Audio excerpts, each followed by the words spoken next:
आखिर क्यों भीष्म पितामह को बाणों की शैया पर लेटना पड़ा?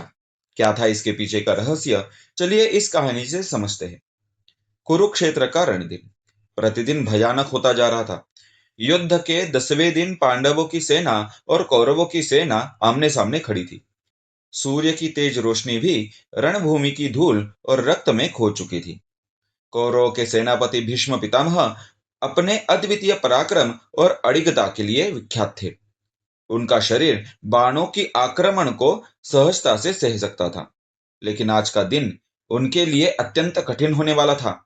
भीष्म पितामह की छाया भी जैसे डरावनी थी। वो ऐसे खड़े थे कि पांडवों के सैनिक कांप रहे थे। उनके एक हाथ की मुद्रा, उनके आंखों की गंभीरता, सब कुछ कह रहा था कि यह क्षण मृत्यु और वीरता का संगम है। अर्जुन श्री कृष्ण के निर्देशानुसार शिखंडी की आड़ लेकर भीष्म के सामने खड़ा हुआ।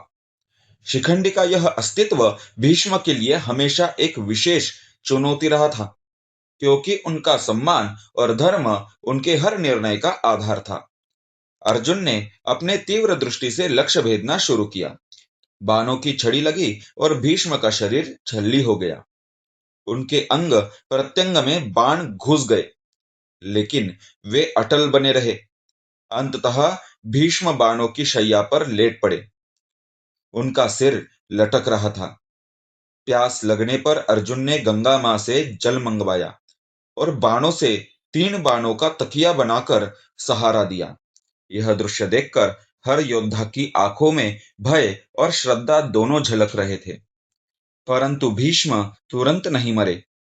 उनके पास था इच्छा मृत्यु का वरदान, जो उनके पिता शंतनु ने उन्हें दिया था। वे चाहते थे कि धर्म की विजय देख के ही अपने देह का त्याग करें। इसलिए उन्होंने 27 दिन तक बाणों की शैया पर बहुत सी पीड़ा सहते हुए उत्तरायण का इंतजार किया। युद्ध समाप्ति के बाद पांडव विजय होकर हस्तिनापुर लौट रहे थे। भीष्म ने श्री कृष्ण को बुलाया और कहा, हे केशव, मैंने अपने पिछले पूरे जीवन में कभी अन्याय नहीं किया, सदा धर्म की रक्षा की और दूसरों की सहायता की। फिर यह अत्यंत कष्ट क्यों? तभी श्री कृष्ण ने मुस्कुराते हुए कहा, हे भीष्म, यह सब तुम्हारे पूर्व जन्म का फल है। उस जन्म में तुम एक युवराज थे। एक दिन घोड़े पर सवार होकर यात्रा कर रहे थे।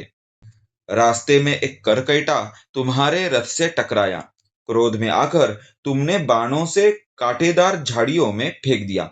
वह जीव मर न सका और 6 महीने तक बहुत पीड़ा में रहा, तड़पता रहा। उसने प्रार्थना की कि जिसने उसे यह कष्ट दिया वह भी उसी तरह पीड़ा भोगे, और वही कर्मफल आज तुम्हें मिला। और अंततः उत्तरायण के शुभ समय पर माघ शुक्ल अष्टमी को भीष्म पितामह ने अपने देह का त्याग किया। उनकी आत्मा ने मोक्ष प्राप्त किया और उनकी वीरता और धर्म का उदाहरण युगों तक जीवित रहा। अगर आपको हमारी ये जानकारी पसंद आई हो तो लाइक, शेयर और सब्सक्राइब करना मत भूलना। जय श्री कृष्ण।